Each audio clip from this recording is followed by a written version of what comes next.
The following is a production of Gearhead Media. All right, welcome back to the All Automotive Podcast. I'm your host, Matt Clausen, and today I had some time. I wanted to sit down and I wanted to talk to you folks about a question I get asked on a daily basis. Again, here we go, back to my last episode, Ask Matt.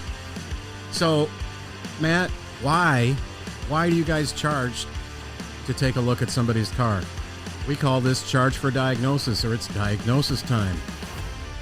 Well, it's pretty simple, actually.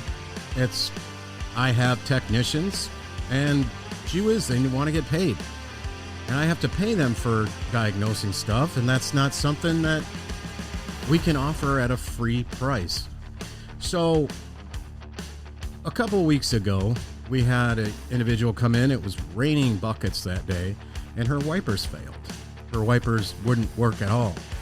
And she came in, and she had called first, and I said, yeah, bring it on down. We'll take a look at it. It's raining. There's no sense in us not trying to help you out today because it is, in fact, raining. And she came in, and I wrote her up, and I explained to her that we had to pull the stuff apart and diagnose it, and that it would be a certain amount of money to do that. And she was a little hesitant, and she looked at me, and she said, well, I kind of think there's something broken in there because I hear what I believe to be something running.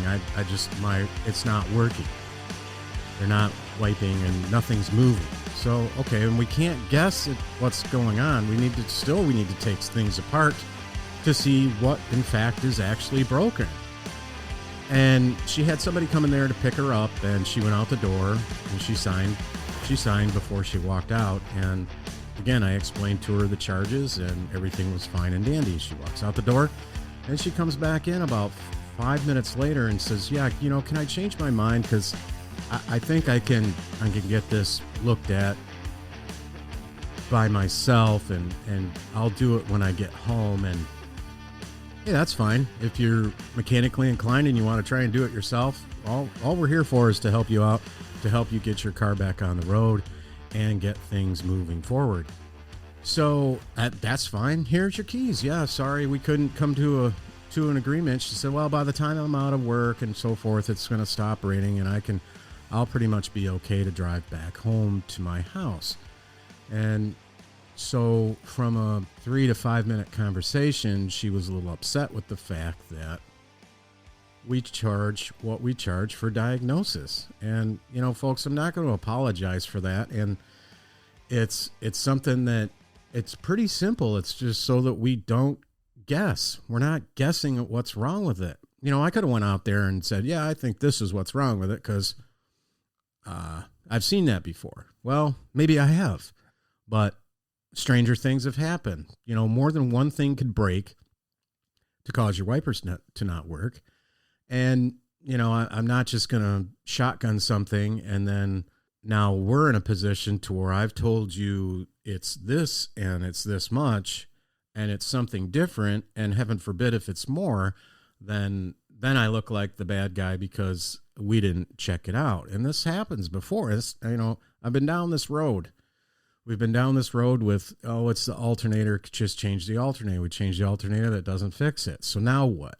So again, she was not thrilled with our diagnosis charge. Okay, no problem. Have a nice day. No harm, no foul. We didn't charge her any money. She took off. So a couple days later, she decides it was important for her to warn everybody about what we do and our business practices, and accuses us of having shoddy business practices and that we take advantage of a certain gender. And I took huge issue with this. I took a real big issue with the fact that I spoke to this young lady for 3 to 5 minutes. Most of that was getting her information and explaining to her why we charge what we charge. And then she came back in, and I was very respectful and said, hey, no problem. I don't blame you at all. I don't know your money situation. I don't know what you have going on or if you're mechanically inclined or not. I have no idea who you are and what your qualifications are. So, and I went about my day, but after getting dragged through the mud on social media about, a couple false accusations, I took issue with it. So I wanted to explain to everyone that is a customer of an auto repair facility that if you're coming in, it's an electrical issue. It could be an electrical motor. It could be with a switch in the car. Who knows what runs the wipers anymore? Is there a module involved? Is the body control module get the input from the wiper switch inside the car, and then that module has to tell the wiper motor to turn on, and that's what is the issue. So there's more than just one thing that it could be. So it's important for us to get to the bottom of those things accurately. And one of the ways, the only way we do that is to diagnose it correctly. And I've tried to explain it to her that that's what we do, and that's what we do with everything. And it's not just you. It's not just that the fact that you are a woman. And I really took offense to that, because we have absolutely no reason to do any of that for any gender. I employ a female service writer, and my wife's involved in the business. And, I have a sister, I have a mother. It was a baseless accusation, and it was just for shock and awe on social media. So the social media part of it, is good and bad. And this particular part of it, she figured because she had all these followers that it would hurt us and do all that stuff. So, okay. She got it out, whatever. She could have called and said, hey, and we've talked about this too on a previous episode, that, if you got something to say, or if it's negative in any way, in order to put your best foot forward, insulting us and accusing us of certain things, I don't really think was the best way to do that. There's shirts and movements and all that stuff. Be kind and have respect for everybody else. And it's just like, I don't know. She came to that conclusion based on a 3 to 5 minute conversation she had with me.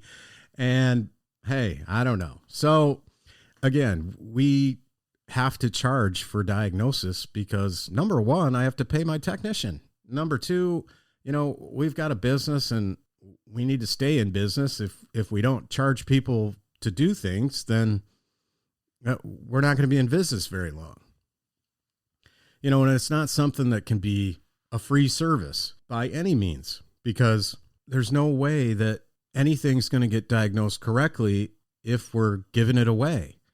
If we're giving it away, we're not making any money on it. You're not paying my technician. You're not paying to get to the bottom of it correctly.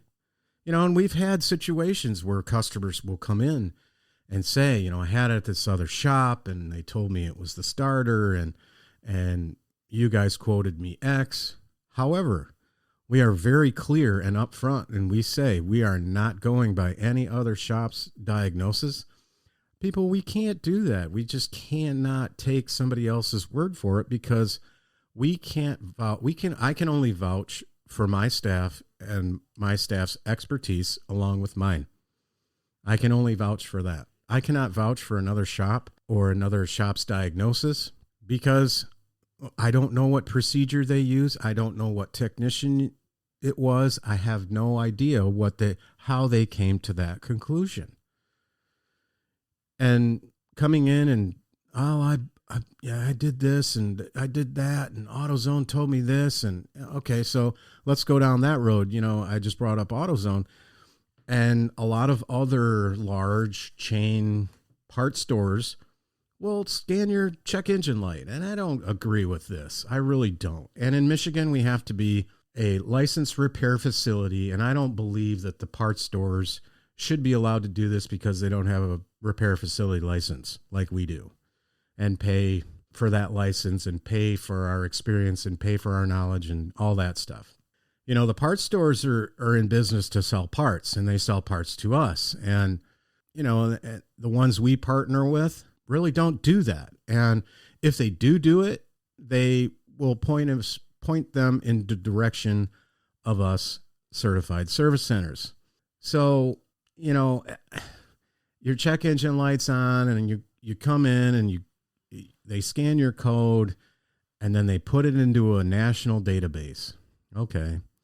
So this national database tells you what the top 3 or 4 or 5, let's say it's the top 5 repairs could be. We will be back after a short break. Hey everybody, Matt here. Wanted to take a minute to talk about our main sponsor, GeForce Automotive. Did you know that they're a certified service center through Auto Value? What does that get you, you say? Well, that gets you 3 years or 36,000 mile warranty on select repairs. Want to know more about that? Visit their website at www.geforceautomotive.net. Click on that banner that says make an appointment and make your appointment today. We're proud to have them on board as the main sponsor of the All Automotive podcast. So now let's get back to it. More of the All Automotive podcast.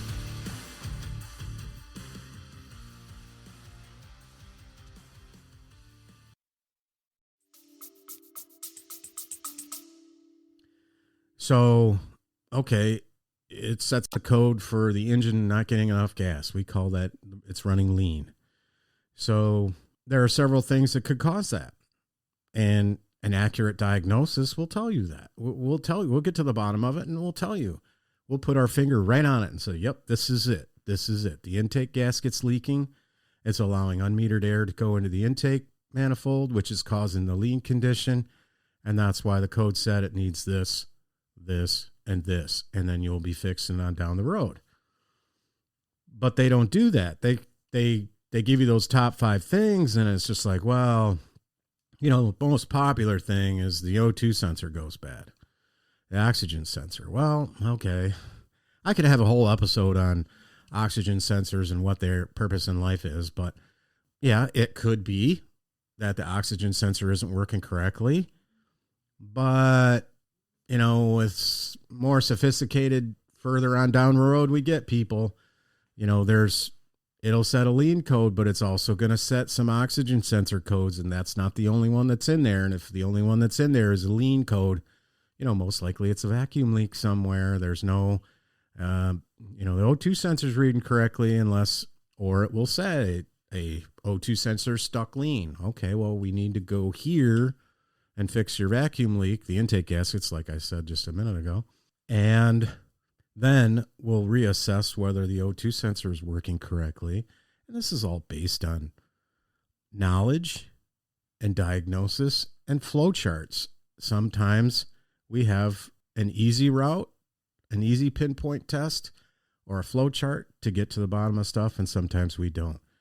So, you know, and like I say, we can't take people's word for it. We couldn't.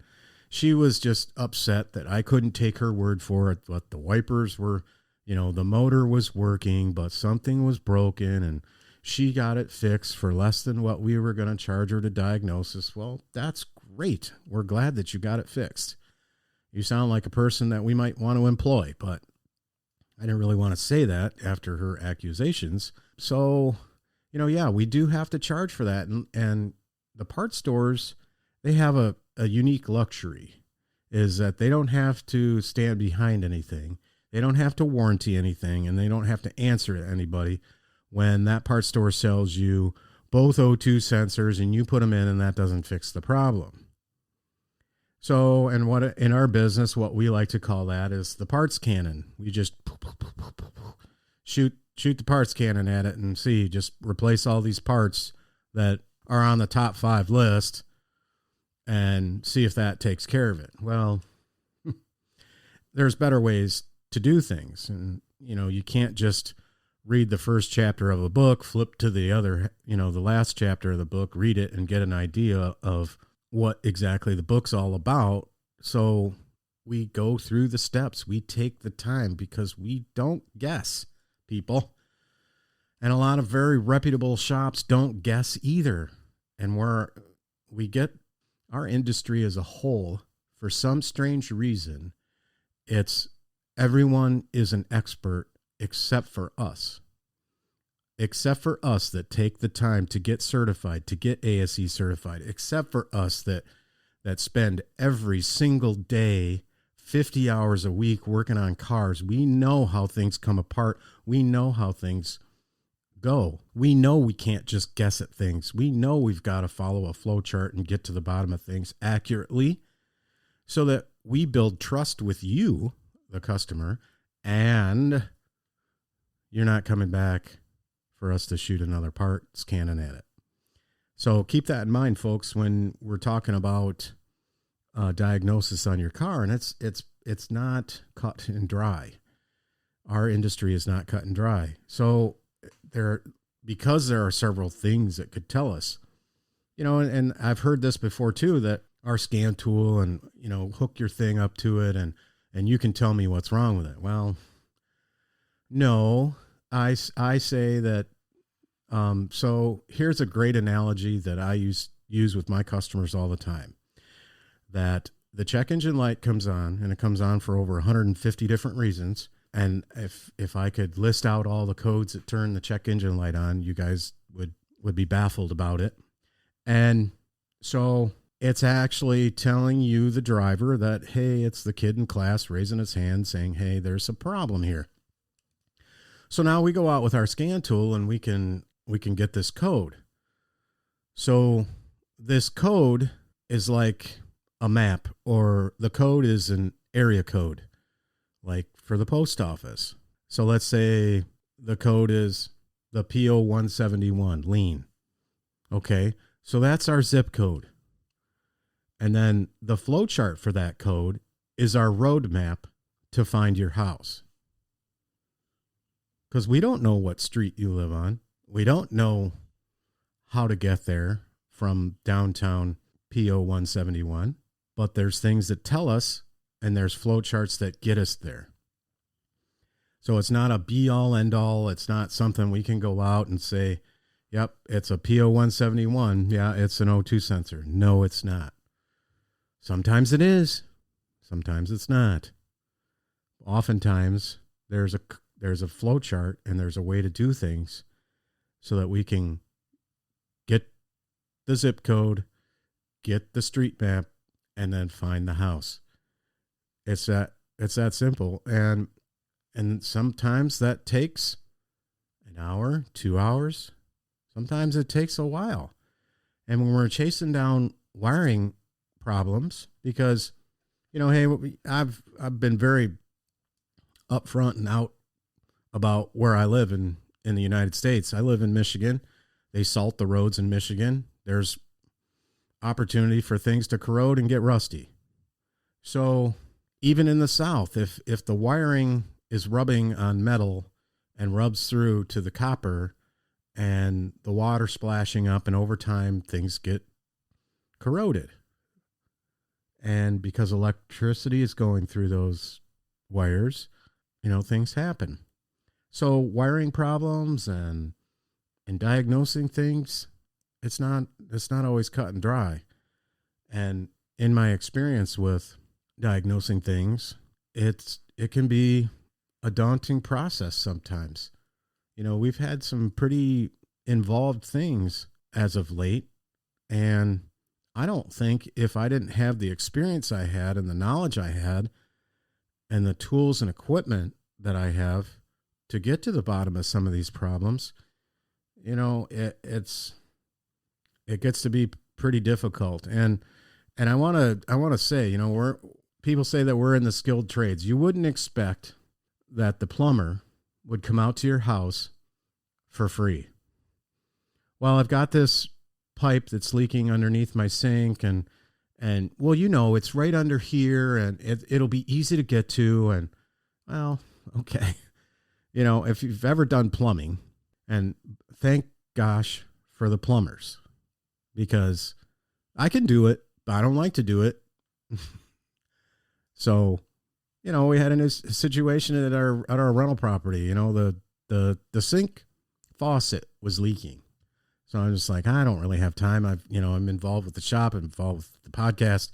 So the time gets very thin for me. So I just like, I call a guy I know that's a plumber. Hey man, can you go over there? Yep. Okay. Just so you're aware, it's $150 just for me to show up, and then I'll figure it out, and I'll get all the stuff, and I'll text you a quote. Okay. Did you catch that? It's $150 just for me to show up, and then I'll give you the first hour to figure out what's going on. But it sounds pretty simple, but this is what the deal is. So a little while later, he shows up, he gets the quote, tells me it's this much to put the faucet in. I've got to put 2 new shutoffs underneath the sink. I have to reroute one of the pipes because someone else did this and it's not very good at this moment. So it's going to be this, plus my time, plus showing up. It's this much. Okay, great. I don't have to mess with it. Go do it. And even with electricians, those guys got to do a lot of stuff. They got to know a lot of stuff. It's not just black's hot and white's not, it's 120 and 240, how do we hook this up? How do I do this? Call the electrician. I'm not messing with it. Okay. And they're the same way, but I don't understand why in the automotive field, it's, oh, well, it's easy. You guys know what, you know what that is just by me telling you that over the phone. No, we don't. And I get a kick out of how everyone's an expert except for us experts. So keep that in mind. The big reason why we do, like I was saying, it's plain and simple. The technician needs to get paid for his time, and that's the long and the short of it. And I can't pay my technician for his time if we're not charging for diagnosis. And I would like to think that the shops that don't charge you diagnosis and say they will do things for free like this are in fact not up to par with their diagnosis. I just have a feeling. Maybe they are. I don't know. So I just in my experience, if you're trying to give something away, it means you're trying to do something that's not reputable, not on the up and up. So there you have it. That's why we charge for diagnosis. We do it with brakes. We do it with anti-lock brakes. We do it with check engine lights, electrical stuff. We have to. We can't just guess because we value your business and we value your life.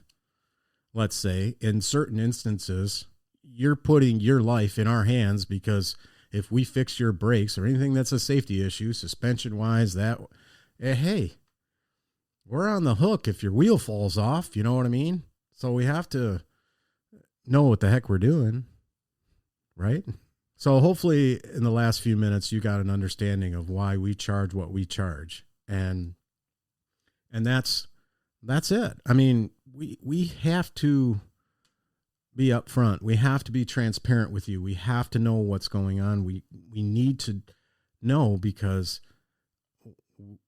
we want your business. We want to keep your business. We want you to be warm and fuzzy inside when you pick your car up that, hey, Matt and those guys there at G-Force Automotive, they know what they're doing. And I don't have to worry about if something is going to go wrong because they're a reputable shop. They do what they say they're going to do. And we're willing to go back there because of that. So hopefully in the last few minutes, you've got an understanding about what and why we charge what we charge. And, hey, we'll see you next time. All right, that's going to do it for another episode of the All Automotive Podcast. I'm your host, Matt Clausen, and hopefully you got some good insights on why we charge diagnosis time. So until next episode, I'm your host, Matt Clausen. Hey, keep that greasy side down.